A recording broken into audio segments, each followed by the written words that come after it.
Okay, let's talk about ratios and some of the things that are important to remember about them.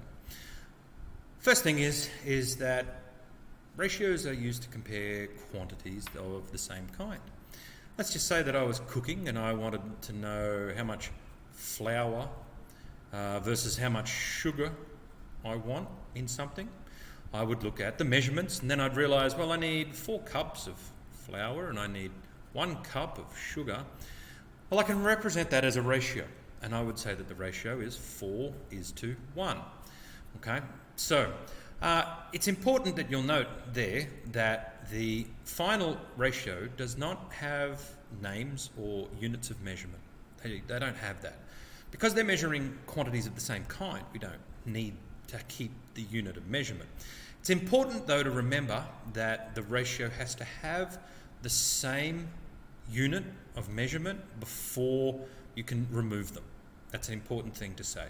So, for example, if I was looking at some measurements and I had 1 centimetre is to 8 millimetres, I couldn't write that as a ratio because they're not the same unit of measurement. I would need to change this one to millimetres, and then I can get rid of the actual measurements, and it's written as a ratio. Righto? It's also very important the order in which the ratio is written, represented.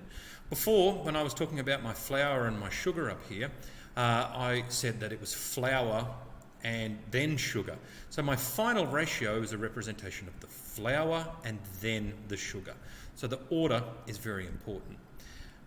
Ratios can be written in a fractional form. The ratio of 1:4 can be represented with a 1/4. They can also be written as percentages.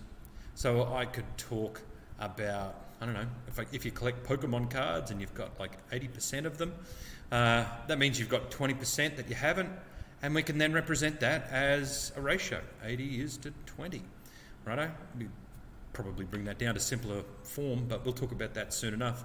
The last thing to remember about these is that they can only contain whole numbers, righto? So let's just go back to my story before about the centimetres and the millimetres one. I changed the centimetres into millimetres. Let's have a look to see what would happen if I did it the other way around. So let's say I've got my 1 centimetre is to my 8 millimetres. What if I changed this all to centimetres? So I would have 1 centimetre is to 0.8 centimetres. And I can't represent that with a ratio because it needs to be whole numbers. So I would have to multiply this side by 10 and multiply this side by 10 so that they are equivalent. And I would end up with a ratio of 10:8, which, unsurprisingly, gives us the same answer as we got before when we changed the units the other direction. So there's some of the rules around ratios.